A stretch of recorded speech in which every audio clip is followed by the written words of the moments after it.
Well, hey, welcome into Live at Liberty. Man, it is cold in here. So cold. It's so cold. This is the frigid edition of Is the Live window at Liberty. open? I don't know, man. The roof, maybe. I don't know. Gosh, because it was like 10 degrees outside this morning, but we are in here. We tape these on Tuesday morning. It is 58 degrees in this room. It is. We are cold. And these metal chairs are not helping. The sitting down was not a blessing. No. That was tough. All right, so in this episode, I like this, man. Dad jokes with David. That's a new little. Yes. That'll be really funny. Yeah, so Austin's bringing in some different people, do the birthdays, anniversaries, try to freshen up a little bit. And y'all, I watched David's segment. They taped that on Sunday. Yeah. Oh, man. bless. Him and Valerie, we need to get them here more often. Yeah, just Oh, do a ping pong back and forth news segment or something. And the editing is really good on that. So, hey, Oh, that'll be good. David was really fun to edit. oh, he's just, and Shout if out you don't to know David. David Neal very well, this is going to be a great intro to David Neal. So, so stay tuned for that. So he's going to give you some birthdays, some anniversaries, some sports reports, which is, if you know David, that's even funnier. Oh, man. But man, stay tuned for David here in just a He's few doing minutes. it all. I didn't realize that. I just thought he was doing dad Oh, yeah. jokes. I didn't realize he was doing like Oh, it's the good. whole intro. Oh, That'll be it's funny. good. All right, so we got some congratulations and some shout outs. Here we go. Also going to talk about kind of how to have a discipleship group if you're putting together a discipleship group with the Liberty Discipleship Journal. And did y'all see the guy climb the tower? Did y'all watch that Yes. Saturday night? I have no idea what you're talking about. I saw So- Educate me. Here's the thing. I used to sit and watch videos of that guy free solo stuff because it's like you get the adrenaline rush without the risk of actual danger. And it's a wild feeling. And I'm scared of heights. And I am too. Yeah. I mean, you can ask Scott anytime like something breaks and it's high up about more than 5 feet off the ground. I'm like, Scott, I'll do anything else you need me to do, but I cannot get on that ladder. I hilarious. literally thought you were about to say, I used to climb stuff just like No, that guy no, and no, do no. parkour off of tall buildings. No, I couldn't do any of that even with a harness. But and the but thing yeah, about I it live is, streamed like it, when yeah. I go up the steps, I like got to take a minute to breathe. This guy, he climbed for like an hour and a half. No. No. Well, you saw Unbelievable. the cuts Yeah. back and forth between his workouts that he does just Yeah. to train for that. I mean, he's Hanging doing by his fingers. hundreds of pull-ups just with his fingertips. I Yeah. mean, it's I'm a like, tall guy, and my center of gravity is somewhere that's higher than I'd like for it to be. When I'm near like stair rails and stuff like that, I'm just weak. yeah. Let me tell you when he's going to stop, because I think he's about 40 years old, Yeah. something like that. Yeah. It's when you go to progressive lenses. That's going to happen. Yeah, the glance down is not going to be the same. That's going to end it for him right there, man. It's a lot different on bifocals. Yeah. I can tell you this. Right? So, I go hike and do different stuff. But so then I got the progressive lenses, and a couple of years ago, I went on a hike, and it was kind of a, My eyes are walk watering. down sort of a thing. And I was like, kind of going down on these rocks, and I'm thinking, what is wrong with me? Because I feel like I'm about to fall, and then I figured out it's these stupid glasses. You gotta readjust. Yeah, I can actually see how high up I am. Yeah. But real talk, is it really the heights that you guys are afraid of, or is it falling? Because there's a difference. It's really the end of the fall. Like the last is what I'm thinking. foot. Yeah, it's kind of like Scott Dawson, my evangelist friend, said. He said, "I'm not afraid of falling. I'm afraid of hitting the ground." Yeah. Thank you. Yeah. Yeah. That's I think it's both. thing. But probably the fall scares me Yeah. because I'm thinking about what's about to happen. So, Exactly. I feel like when people do stuff like that, it's in in a perfect ideal world. Yeah, that makes sense. But if anything goes wrong, like you it's get a over. cramp in your finger, and you're I know. like, I think about the things you can't control. too many things have gone wrong too many times for me to trust something like that. That's why I can't ride in like those auto driving cars, because like if everything goes right, that's fine, that's cool. Oh, but if something yeah. goes wrong, well, so a few years ago, I watched the one where he went up El Capitan. El Capitan, is that how you pronounce that? And that's like 3,000 something feet. And man, that one's got some shots in it. It's like, wow. And he's the only, I guess he's the only person in human history that's ever done that. But I don't know. that's even more difficult, he said, than the building. But yeah, I mean, you mess up, and he's like on just little bitty, just very thin ridges. And yeah. So anyway. You know how much he got paid to scale that skyscraper? I heard it was like $500,000. Isn't that criminally Probably the low cost of his for that? insurance to To climb be- that building. Just, I mean, to be like an official Netflix. But he lives live in a stream event. van. So I That makes sense. I think he did. I think you Down keep by the river. expenses low. Your expenses are very low when you're just having to change the transmission fluid on your house. So, you know. Oh so. man! Well, That's maybe crazy. he can upgrade to like an RV or something. No, Anyway. $500,000. Said all that to say this. He's very rich. Yeah, he is now. Yeah. I'm going to give you a little devotional thought at the end about how that him climbing that tower really kind of speaks to this weekend's Experiencing God conference. Right. Because, man, I think everybody's looking for those mountaintop experiences. And I went back and watched the video and figured out how long, it was like an hour and a half up, but I also figured out how long he was actually on the top. And I'm going to tell you that at the end really cool. and how that relates to something in Scripture. So stay tuned for that. So, Neat. all right, nothing better to do with the staff than your spiritual leaders of this church than to play two truths and a lie. So we're gonna start the week off getting our staff to lie So to one holy. another, right? Get to know, be able to identify when we're not telling you the truth. You know. And this could be something Which that is happened recently. It could be just general truths about you or whatever. So I'll kick this off, and so here are two truths and a lie about my week since our last podcast. All right, so here we go. First one is I ate 3 burritos. I was called fat by a Romanian. Oh, bless. I work out 3 days a week. That makes sense. So which one is the lie? Well, I ate one of those burritos with you. You last were week, with me, So and Scott. Yeah, Does riding your bike count as working out? yeah, I guess so. Yeah. I don't think you were called fat by a Romanian. But I think that's very possible. I mean, feel like though not you're the going on a fatness, mission. but the Romanian calling him Careful. fat. Yeah. Careful. But he's going on a missions trip, so you would have had a conversation To Romania. potentially, right? Maybe you only ate 1 burrito with Austin and not 3 burritos. I didn't eat 3 that day. I'll give you that. I only ate I'm one going that day. burritos. I can feel like you believe work the out craziness more. in a second. Did you say at least 3 times? I said I work out 3 days a week. That was what it was. I feel like you do that more. Yeah. Not that I want anybody calling you fat. I just feel like you would have talked to somebody from Romania this week. I'm going working out because I think you work out more than that if you're including bike riding. Okay. I'm going burritos. All right. I'm going with Jody on this. Yeah. So you work out the more. lie Yeah. is I do work out more than 3 days a week. Yeah. So it's about 5 days a week. That right? there it is because none of us work out and you work out for all of us. But here's the killer part. I did eat 3 burritos, and I usually do that because, believe it. man, to me, burrito is like the world's most perfect food. it's silent. You can change it up a little bit. You go to different restaurants, and it's all just right there in a roll. So this was like 3 different days of burritos? Yeah. Oh yeah. Yeah, for sure. So that would have been breakfast, lunch, Sierra's and on dinner. Sunday. And then where did you guys go? Actually, Sunday? Sierra's I had, so I did eat in a Mexican themed restaurant, whatever you want to call it, 4 days of the week. Sierra's I got the, what's it called? Birria quesadilla. Oh, yeah. boy. Shannon's been talking about Oh, those a yeah. lot. Yeah, yeah. Okay. Like dipping. Got that. So that was not a burrito day, but it was a Mexican Yeah, food Not day. like Not skull. winter. Yeah. No. But So what happened with the Romanian? Let's backtrack, please. I was called fat by my Romanian friend Elijah. My goodness. So yeah, so last night In a we have friendly the way, probably. well, After yeah. the 3rd burrito, he looked at me and said, We had our Romania mission trip meeting last night with my friend Elijah, who I went to college with, and man, he's just he's very very blunt, and I introduced him as, hey, we went to college together and all this kind of stuff, and I told a joke, he cheated off my papers, and Elijah retorted back, yes, and that was 50 pounds ago for Brian. So I had to tell him, I was like, hey, it wasn't 50, but it was 35. But yeah, so anyway, but that's Elijah. So yeah, the lie was, and but hey, I'm trying. That'll be fun to go on that mission trip. that mission trip might be more like old school prophets, like just telling hard truths. If you don't want blunt honesty, do not go to a European country because you're going to get blunt honesty. Oh, man. I have an aunt from Switzerland. I can vouch for that. They just lay it out there. I'm going to Africa with Scott. I'm changing.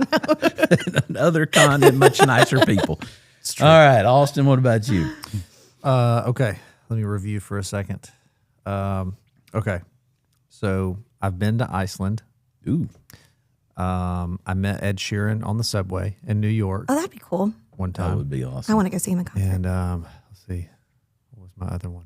That's the lie right there. No. Oh. You don't know that. Let me just hang on. He can't remember what he's lying about. It's that Let me one. edit this. I told you this was tough for me. Oh, I only started singing because I had to.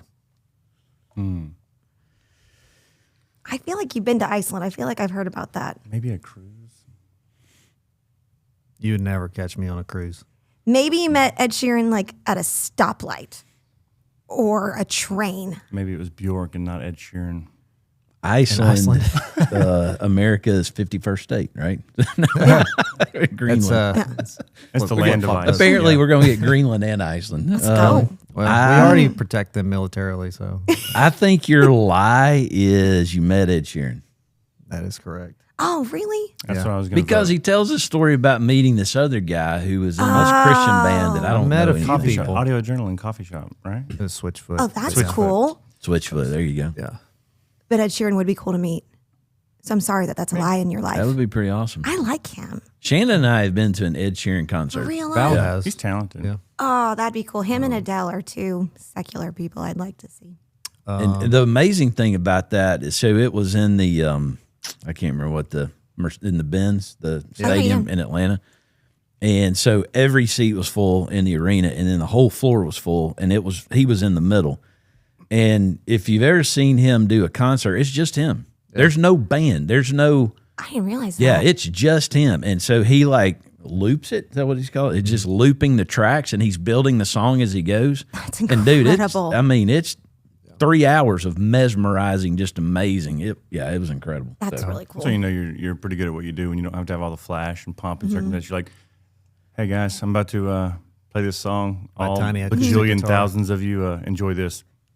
You may need to learn Super that cool. skill in case people from the band like call in quitting. sick. One Sunday morning they call in sick, and you're looping the tracks. I think I have other skills to learn besides the loop station. If the band just starts quitting, You can do that.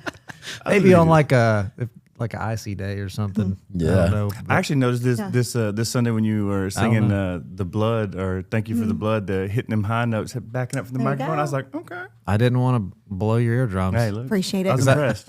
man, because when I go high, I've got one volume and it's. I'm not loud. going to imitate it because then people stop watching the podcast No? indefinitely. But I must have missed that because I was looking at my sermon notes. Sorry. Probably. Yeah. Aw. No, that's funny. Man, I want to tell you, before I preach, I mean, I like the music stuff, but my head is in one place. I get that. But yeah, I just to review what. Oh yeah, did go to Iceland. Yeah, okay. I thought I heard about that. Yep. Yeah, that was a really fun trip, and a lot of funny things happened. So it was 2018, but some of the best seafood you've ever had in your life because it just comes out That's of what I'm saying. Yes, right there. Tiny little bitty towns, hole in the wall restaurants. Oh my gosh! why did And you just- go to Iceland? Nothing against not? Iceland, but Because we were looking at going to Scotland, and we were like, then we saw the flights. That's what And we're we like, just oh, switched man. ours to. So Iceland was half the cost. We're like, so why not? So we went. We went Good with reason. some friends, and this stayed a segment brought week. to you by Reykjavik. tourism. Yeah. tourism in Iceland. Come to Iceland. It's cold. And what was it? Kind of like this room. Yeah, I did. I was in a little grunge band when I was in the 8th grade. And just maybe started playing the guitar 8 or 9 months, and of course, the next step to success is you got to get a gig. Right? Yeah. You got to have some friends to do that. And so we played one birthday party, and no one sang. It was just like lots of distortion and Oh, Nirvana. Flannel. Yeah, just like and just like 45 minutes instrumental of that kind of stuff. It's like somebody's got to You made add it, some bro. vocals, and so You made it. no one else would do I it. say everybody else step back, and then there you are. I'd like to think it sounds a lot better nowadays than it did back then. Hey, Yeah, Austin, I never did really release, wanted to. You did release a song this week. Yeah. Yeah, There you go. it was Friday. Yep. There you go. Full New song. release Go listen by to it. Austin. Yep. Former frontman for the 8th grade band. Yeah. By default. By default. You loved him in Doritos. Man, that would have been a better band name than what we had. Yeah, Oh, there you go. bless. That sounds like an 8th grade. What's the movie where the band name is Loaded Diaper? It's sounds familiar. But was it Wimpy Kid? Diary of a Wimpy Yeah, I Kid? think so. And Okay. his brother's band name is Roderick, Loaded Diaper. Man, that absolutely owns me. A kid told me I looked like Roderick one time before I saw the movie. that'll build your confidence. Yeah. If you haven't seen that movie, it's hilarious. Yeah, it's really, really good. All right, Levi. All right, so I gotta look at mine too. So I rescued my brother from a sewer drain one time when we were kids. Oh, that's unfortunate. That's got to be true. Thanks, Matt. I saw him Sunday, so that's possible. Yeah, All he's, right. he's still around. Yeah, got him out. Bad way So to go gnarly if you nasty. don't get rescued from a sewer drain. I won an amateur lumberjack competition. And I got in trouble at a zoo for giving a monkey a frisbee. Any of those are totally possible. One of those is so weird. I told you. I feel like those are all I possible. think the lumberjack's a lie. Yeah, I'm gonna go with lumberjack. Because how do you even who holds that sort of To competition? win a lumberjack competition, you gotta climb the pole, and you just talked about your fear of heights. So come on. It might just be like a log splitting thing. Like I right in can front of you. believe the youth guy gave a monkey a frisbee. And I can believe a youth guy pulled somebody out of a sewer. I can believe Yeah. both of those. I appreciate that. So I am afraid of heights, and I would not normally climb a 40 or 50 foot pole unless I was at a dinner show in Pigeon Forge on my honeymoon and had to impress my new wife, and got picked out of the crowd to do that. And dang. To climb the pole. yeah, it's terrifying. I won though, but I think it's because the guy slipped just from being transparent. But yeah. A win's a win. Yeah. And I did get in trouble for giving a monkey a frisbee in Costa Rica because there was a photo contest where we had a University of West Georgia frisbee, and we were trying to find the coolest stuff. And so I was like, we were at a zoo, and I was like, oh, gave it to the monkey and was trying to get a selfie with him. And the guy started yelling at me in Spanish. Ooh. I did not rescue my brother from a sewer drain when we were younger. I probably actually coaxed him into it. That was the most believable. one. Yes. It was. Yeah. So technically, I maybe rescued him because I had to get him out so I wouldn't get in trouble. But yeah, I was a horrible older brother when I was younger. I would not have been rescuing. I would have been like, get in there, just do it. He survived it. That's good. All right, Jody, what about you? All right, guys, here we go. In high school, I went to performing arts high school, and so I sing so beautifully to my own tune that when recruited to help with show choir in high school, I was asked to only dance and not participate in singing. So they muted my microphone, but they needed extra dancers. Growing up in Florida, I was able to swim with sharks, pigs, and horses on the various coasts. And it's actually, this is my third one, it's actually faster to get to the Bahamas from my hometown than it is to get to the Georgia border from my hometown. Okay, I know you can swim with pigs somewhere. I can't remember, but I've seen that. What was your first one again? My first one was I can't sing, but I was invited to be in show choir, but they just muted my microphone because they needed stronger dancers. That's funny. And your hometown is closer to the Bahamas than here. It's closer, or it takes less time to get there. Both. That was Well, confident. you're not going to the Bahamas by car, so you're talking about By miles. straight mileage. Yeah, by Okay. miles. Okay, Like I'm gonna do the math for nautical miles in my head. I'm going to go ask. show choir. Under what circumstances do you swim with pigs? That's what I want to know. I mean, in Iceland. Yeah. I was gonna say, I don't know. I'll go with that one. No, This is I tough. know. You said you did dance.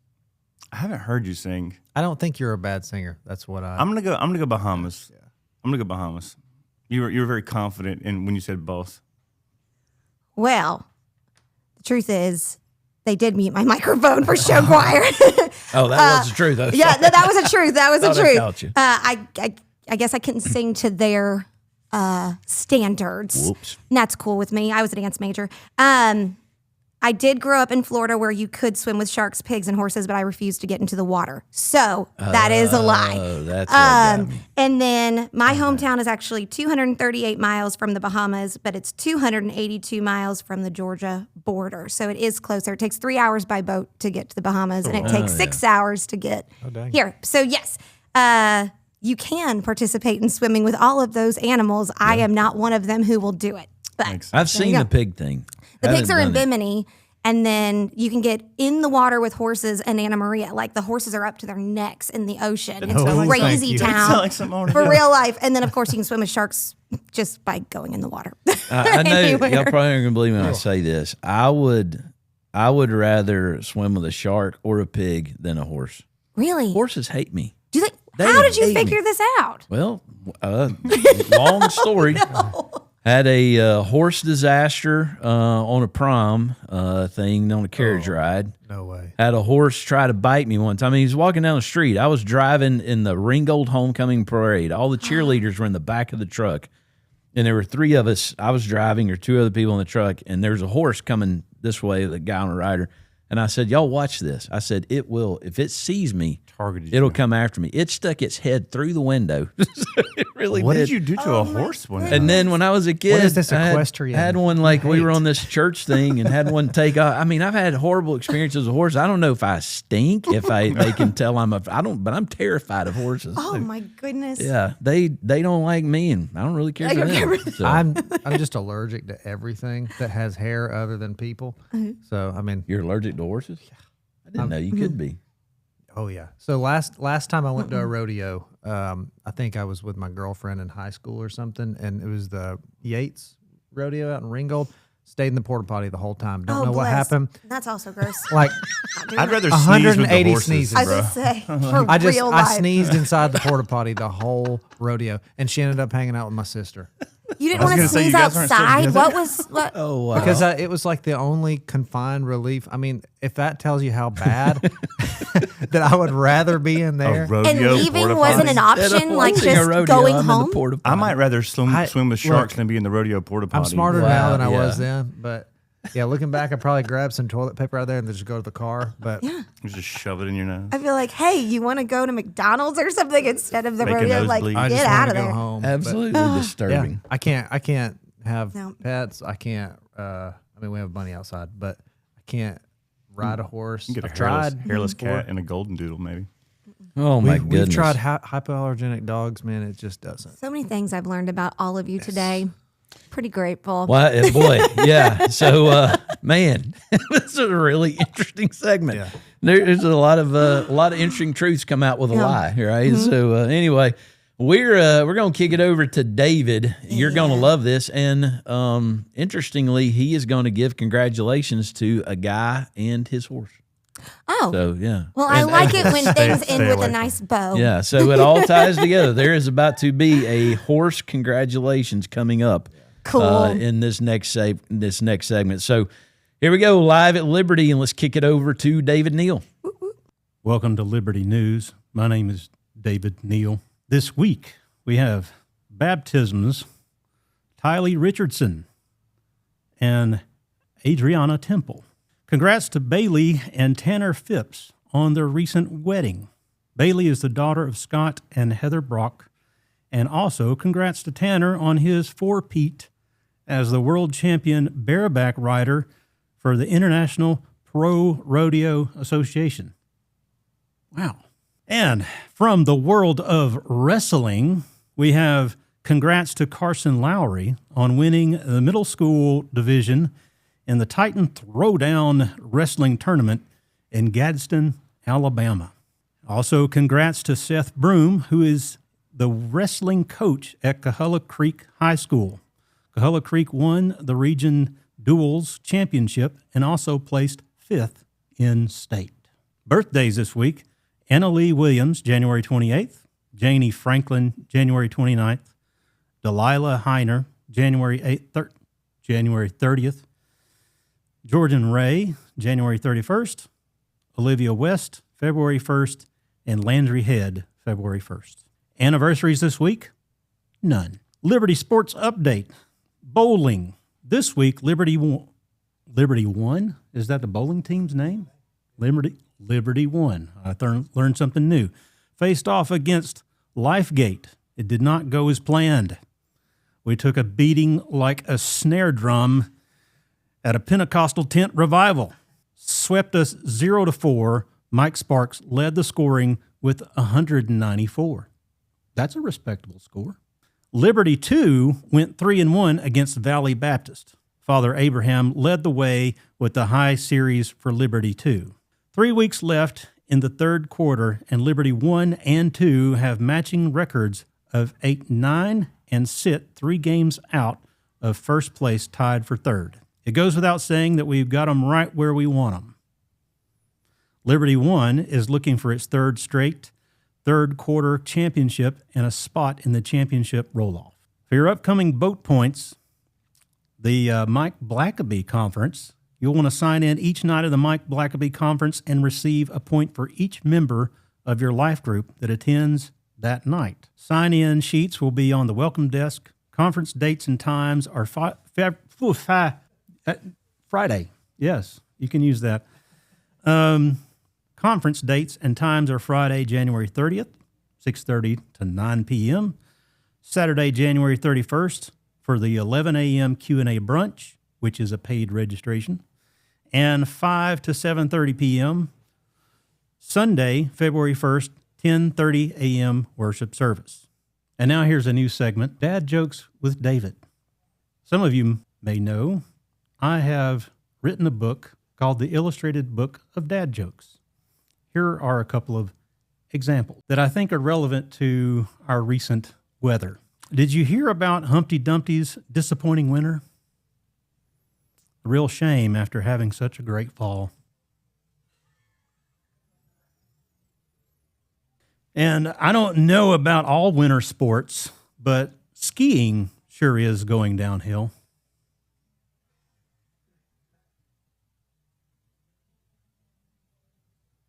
Thank you. Back over to you, Brian. All right, welcome back. Thanks, David. And I think everybody saw on that why we need to have him back a lot. Oh yeah, at least once a month. He's so There's funny. a whole book of those Oh, yeah. dad jokes. I actually have it in my office. So I've got a and copy, it's, too. It's funny. Yeah. That's awesome. Talented dude right there. Yep. So let's talk about some things going on at Liberty. This coming Sunday is February 1st. And it's also going to be the commitment day for our 90-day tithing challenge. We put these in the seats on Sunday. But man, Sunday was a weird day. 2:00 service. Yep. I had a very hard time processing that it was 5 o'clock when I got home. Danny and I said the same thing. I had a lot of people coming in saying Yes. good morning at 2:00 in the afternoon. I think I said it. Yeah. Yeah. Oh, yeah. But I liked it. I thought it went really pretty awesome. I during the sermon, I was trying to subconsciously keep myself from saying anything like, and your commitment this morning or this morning. And I think I stayed away from it. That's hard to have not only think about your sermon, but also.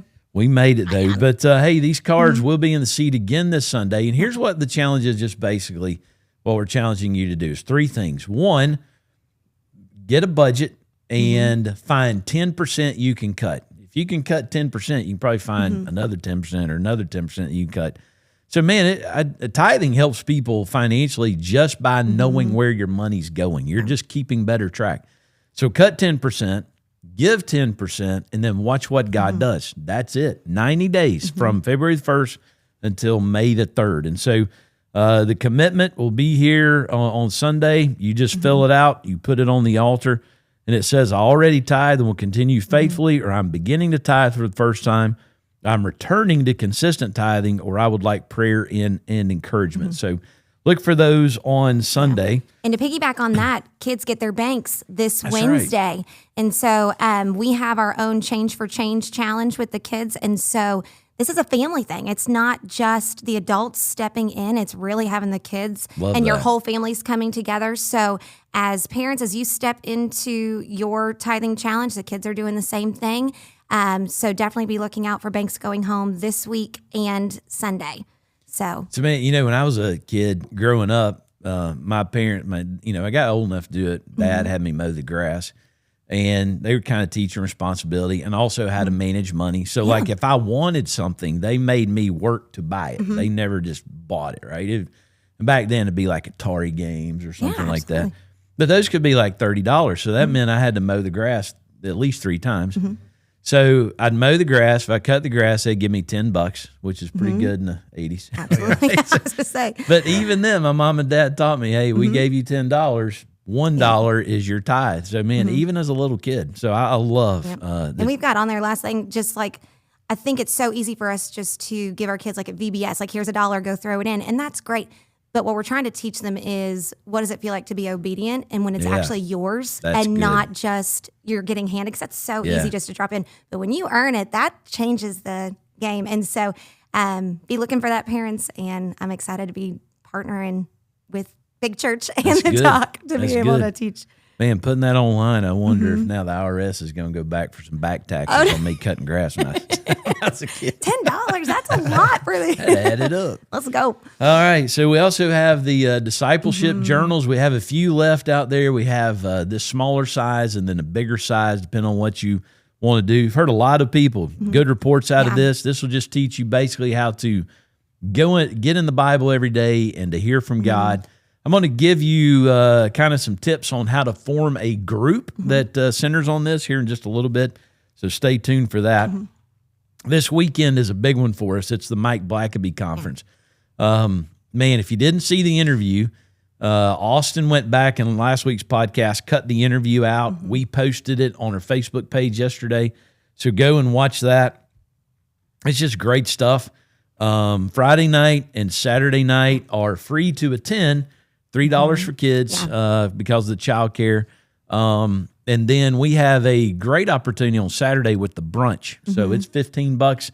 You get some really good food and then just an hour. Just, I'd like to know this. And he'll be there just to answer questions. So anyway, big weekend for us here as a church. And I mentioned this on Sunday, but a lot of people are like, man, the revival's back in the day. This is it. This is our revival. He's preaching 5 times over the weekend. We do have it on weekends, a little different format, but if it was a whole week revival, you'd hear him preach 5 messages. So you got him 5 messages in 2.5 days, 3 days. So make plans to be here for this weekend for the Experiencing God conference, and all the details are on our app, so make sure you download that. All right, because Sunday is different, it's typically first Sunday, kids stay in the service, we do communion, and then we have the prayer meeting.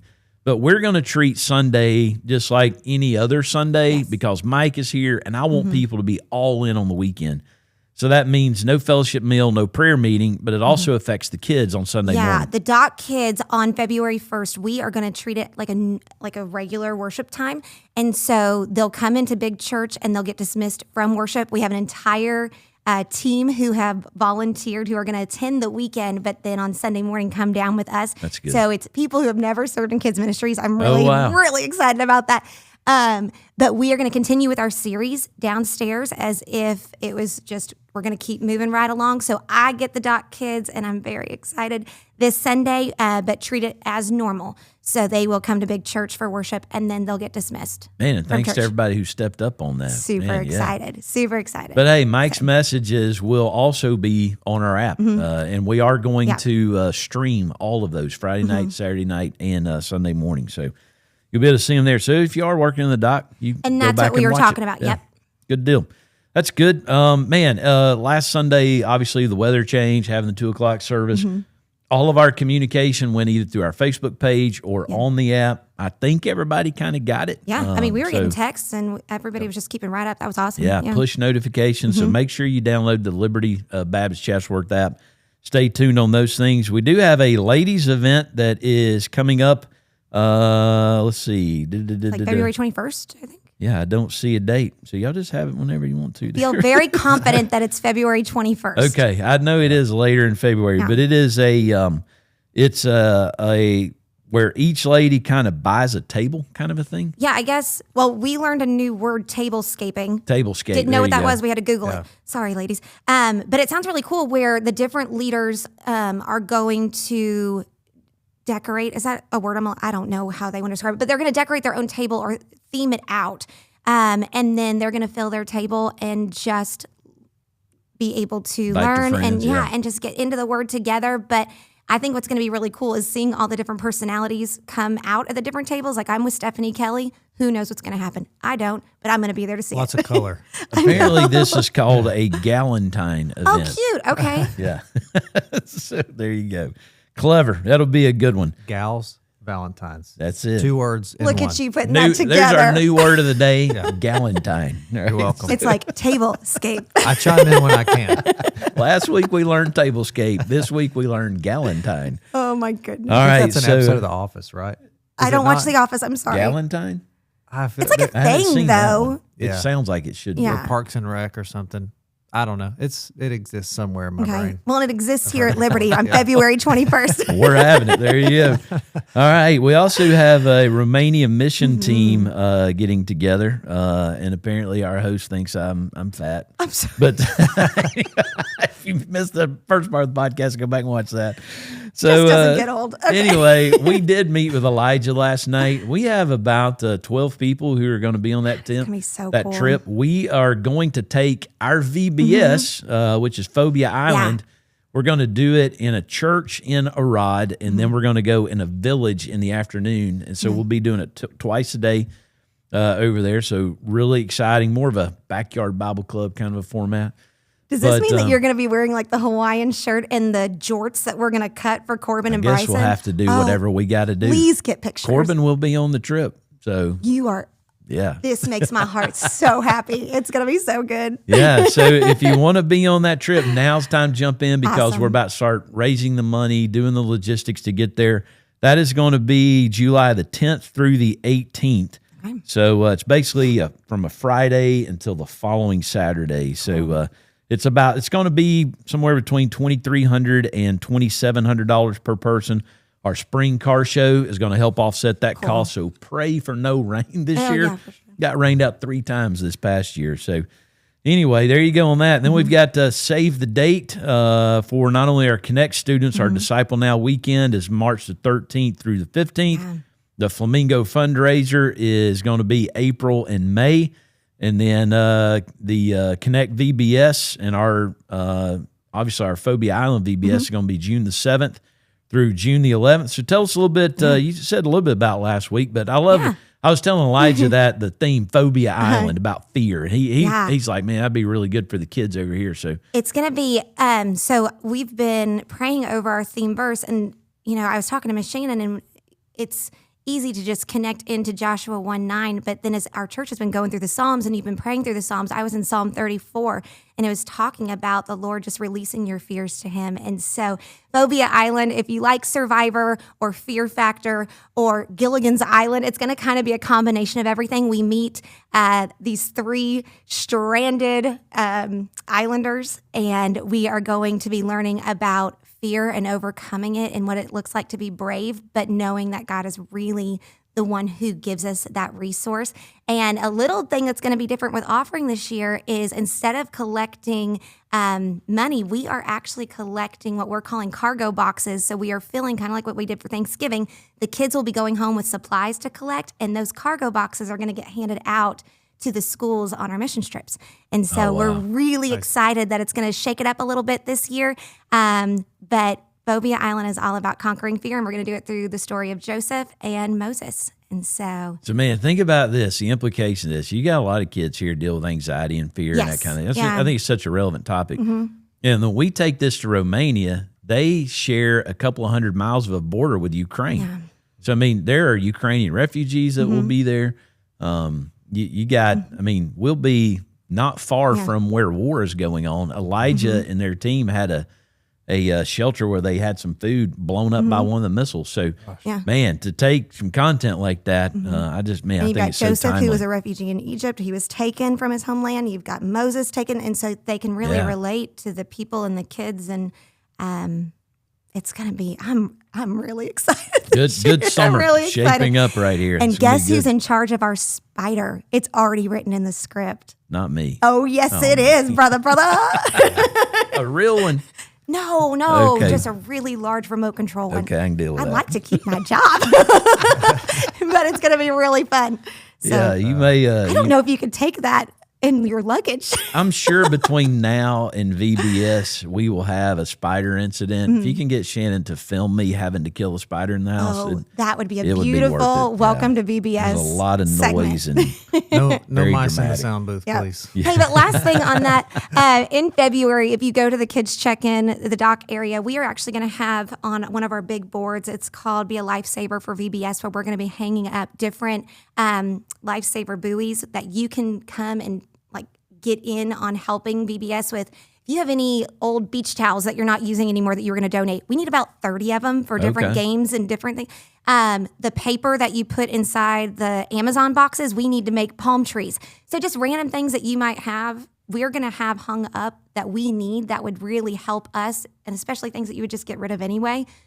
You'll bring them we here. have quite a collection of beach towels from youth camps past. I mean, we got a bunch of them. I need probably about 40 between the different games that we're going to play. And so just simple things like that. And you can obviously get them back if you need to, but be checking that out in February. We're going to have a board up in February and March of different ways that you can support VBS. So You can always gonna be really spot cool. somebody who's been to a Baptist beach camp thing. If you go to the beach and somebody pulls out a towel and it has like a word surge on it, Yeah. that's hilarious. you've been to beach I think I camp like with that a better than a church. T-shirt. Getting Yeah. a beach towel. That's Surge. That's We've so got early a bunch 2000s of, oh, too, man. yeah. Reminds me of the soda. Illuminate. I was going to say the Yeah. soda that no longer If you can have be a out. towel that has a light bulb and says illuminate, That's you've been to awesome. beach camp. I love it. So, Yeah. And Anyway, it's probably been in Panama City. 100% guarantee you.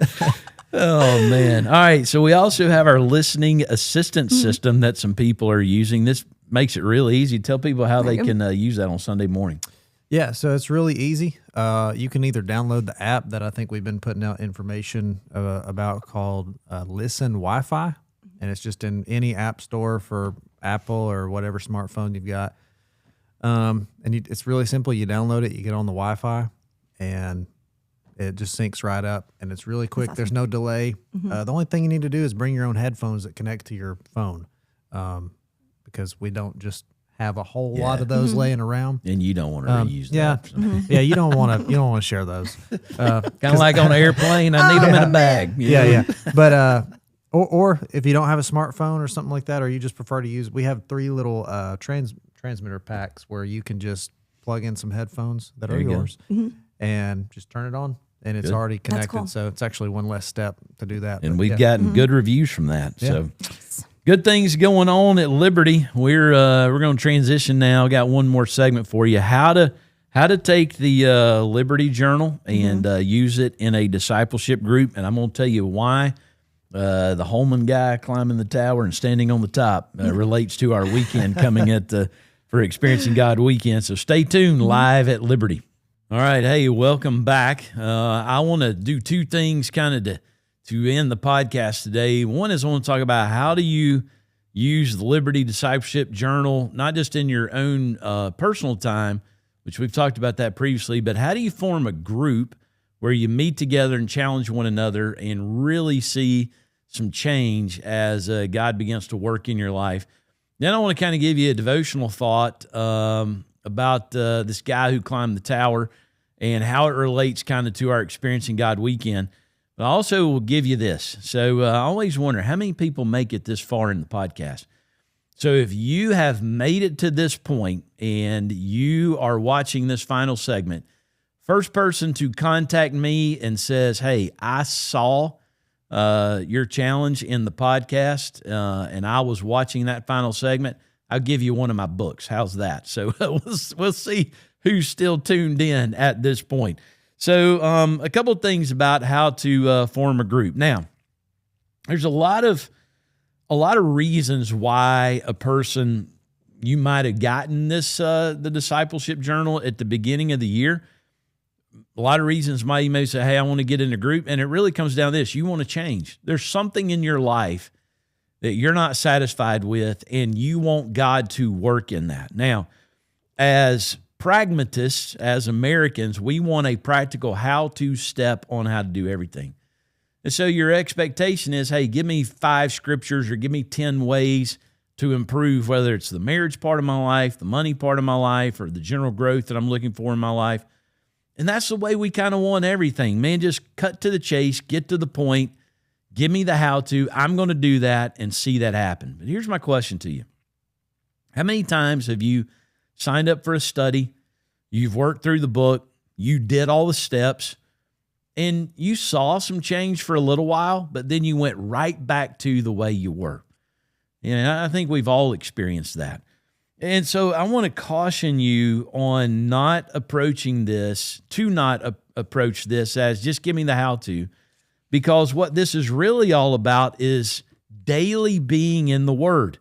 And one of my favorite authors, here's a quote that I shared in the training event last weekend, that he really just kind of nails it on this tension between our American pragmatism and what God really wants you to do to change, and that is to meet with him every day. Listen to this. He says, we cannot treat the Bible as a collection of therapeutic insights. To do so distorts its message and will not lead to lasting change. If a system could give us what we need, Jesus would have never come. But he came because what was wrong with us could not be fixed any other way. He is the only answer, so we must never offer a message that is less than the good news. We don't offer people a system. We point people to a Redeemer. He is hope. And so what really we are wanting people to do as they get into this discipleship journal is not looking for the how-tos of what I got to do, but it's simply this. You are looking to meet with God and encounter him at the point of his word by gleaning his voice from what it says and taking a step of obedience every single day. I want to call attention to a couple of Bible stories for you. Let's go the Garden of Eden, creation story. Let's go the ark, Noah and the ark, the flood. Let's go the Exodus, Moses and the Exodus, not just the crossing the Red Sea, but really kind of the whole thing that you see take place in the Exodus story. And then any of the prophets. The common thread that you see in all of those things is God clearly speaks, and the people either obey what he says or disobey what he says. God speaks, and there's always a dissenting voice. God speaks in the garden, and here comes the serpent. God speaks to Noah and tells him, hey, there's coming a flood. This is what you need to do to survive it. Build an ark. Noah's the only one who obeyed what he said. The dissenting voices were critical of that plan, didn't believe it. Moses, man, think about the Exodus story. God spoke. He told them step by step what to do. And then you had that rabble, those complainers who always murmured against that. So that's what God says, but this is what we're going to do. And boy, it always turned out to be a disaster. Think about the prophets. How many times God sent someone to speak what he willed and wanted for the people? Most of the time it was repentance and a return to righteousness. And then whether it was a king or someone else, there would be that dissenting voice that would lead people astray. You fight those same battles every day. God has spoken. Are you going to do what he says?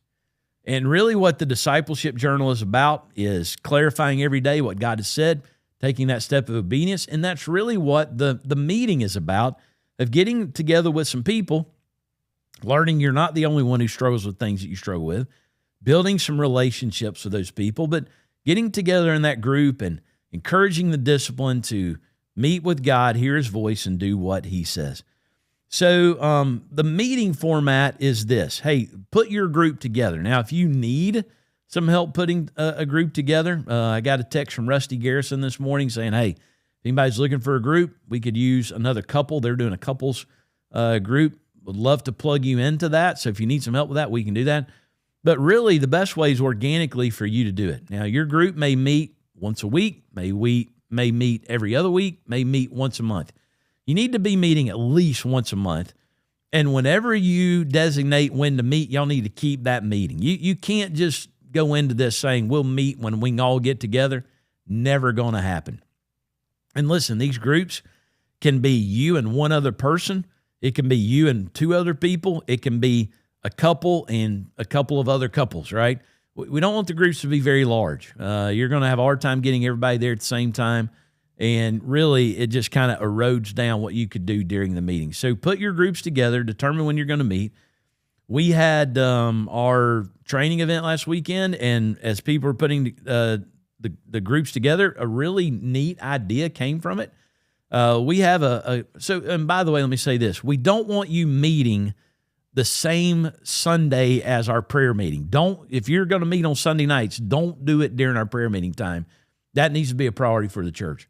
So there's a couple of groups that were like, hey, the men will meet one week, the women will meet the other week, and then the couples will meet together on the third week. That's a great plan. That's really cool. Maybe like on the fifth Sunday, y'all go out to eat or something like that. So really good idea there. So put it together the way you want it to do. When you come together for the meeting, it needs to be no longer than an hour and a half. It may just be an hour, but it needs to be no longer than an hour and a half. And I know some people would be like, man, we could sit and talk all day. Don't. If you sit and talk all day, you're not going to have a group anymore, because at some point it does become cumbersome for people. People are busy and they do need some time to tend to some other things. So if you walk away every week, man, that hour and a half clock hits, time's up, and you're like, man, we had more.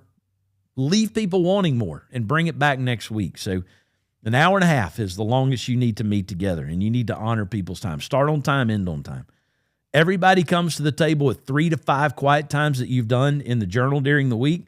If you meet every other week, it needs to be 6 to 10. If you meet once a month, you can calculate that out, right? When you meet together, everybody picks their best quiet time. Man, this is the one God really spoke to me. You kind of go around the table and everybody shares that. Look for the common theme. As people are sharing, you'll be amazed that there'll always be just some kind of thread that God's concentrating on. I'll tell you something really cool that happened in our training event.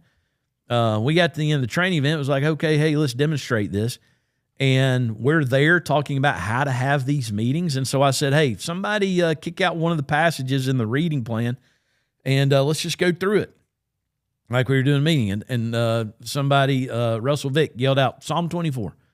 So we go to Psalm 24. And you know what Psalm 24 is about? How to meet with God. Isn't it crazy? We didn't coordinate that, but just kind of kicking that around in the room, we could just tell as we were there talking about how to meet with God, God gave us a passage about how to meet with God. I mean, that's the way it works. God speaks in these very simple, subtle ways, and you just need to take those steps of obedience when you find them. So find the common themes and zero in on that as you talk together after everybody has shared. Ask probing questions. What did you mean by? Tell me more about this. There may be some questions that come up. When questions come up in the study, a person says, man, I read this verse, but I didn't understand it. Or what about this? Try to always find those answers in the Bible. We're not just there to say, what do I think? Well, I think that, yeah, so what? See what God says, right? Let's keep it in the Word. Remember, our point is to encounter God through His Word. So the other thing is to encourage the discipline. Maybe somebody's not showing up, having put in the work, having met with God. Man, as a leader, you really want to encourage, hey man, come on, let's do this. This is important. How can I help you to do better next week? Pray about what you talked about as a group. Y'all found the common threads. You talked about some things. Pray about that, and then identify some steps of obedience people are going to take as they walk away from the meeting. So that's how to have the meeting. So I told you I was going to talk about the tower climb. Man, I don't know. Shannon and I watched that on Saturday night on Netflix, and man, it was just fascinating watching this guy climb the 12th tallest building in the world. The building is called Taipei 101. It's in Taiwan. It has 101 floors, and it is 200 feet taller than the Empire State Building. So that kind of gives you some scale. He climbed it in an hour and 31 minutes. I have a hard time going up a ladder without getting out of breath. Man, he climbed for an hour and a half, y'all. It wasn't just scary, but just the athleticism to be able to just be constantly hanging and going up for an hour and a half was remarkable.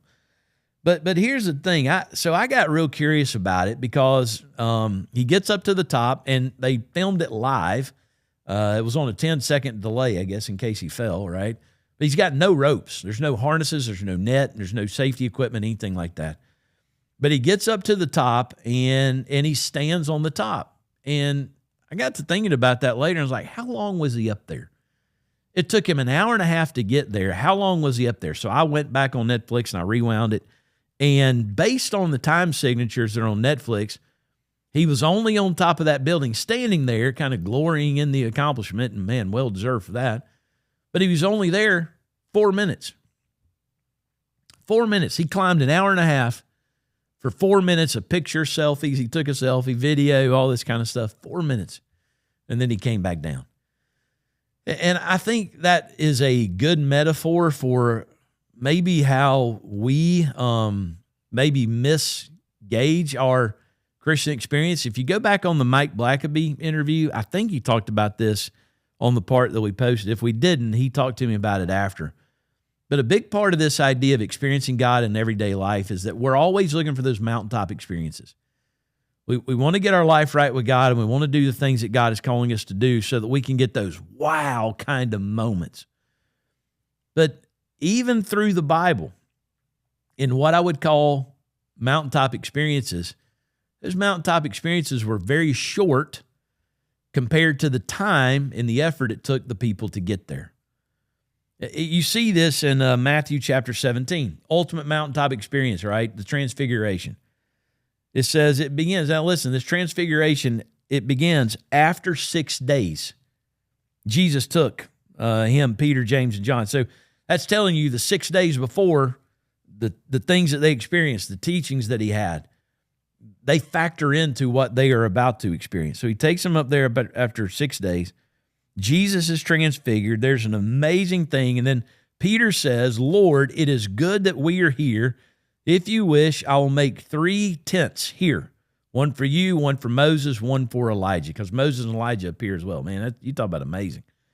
And so what Peter's saying is we're going to build a temple, a tabernacle. We're going to stay right here. And as he was still speaking, it's almost like Peter just is talking and he won't be quiet. Behold, a bright cloud overshadowed them, and a voice of the cloud said, This is my beloved Son, in whom I am well pleased. Listen to him. In other words, Peter, hey, listen, the point is not to stay here. The point is now you're here, you just need to listen, and you need to tune in to what the Savior says. And what he's really saying is, it's not even just about this moment and staying here, but you need to listen to what he says before you got here, and you need to listen to what he says after you leave.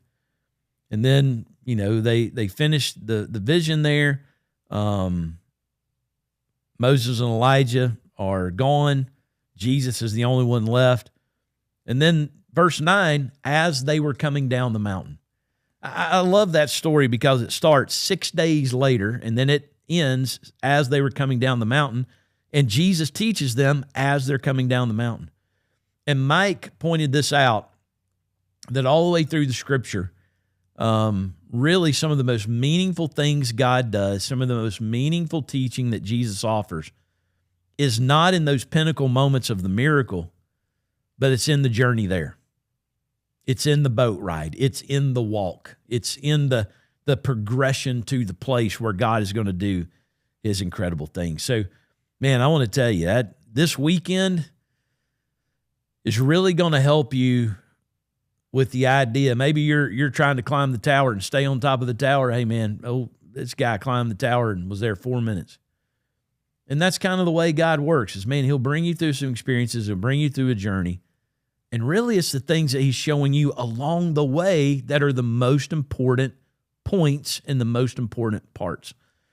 So this Experiencing God weekend is very important for our church. I really want you to tune in and be here for it. Friday night, Saturday night, and Sunday with Mike Blackaby. But hey, thanks for watching this. And for those of you that have hung on, let me know. And I'm going to give a book to the first person who contacts me about that. But I'll see you in next week's episode of Live at Liberty.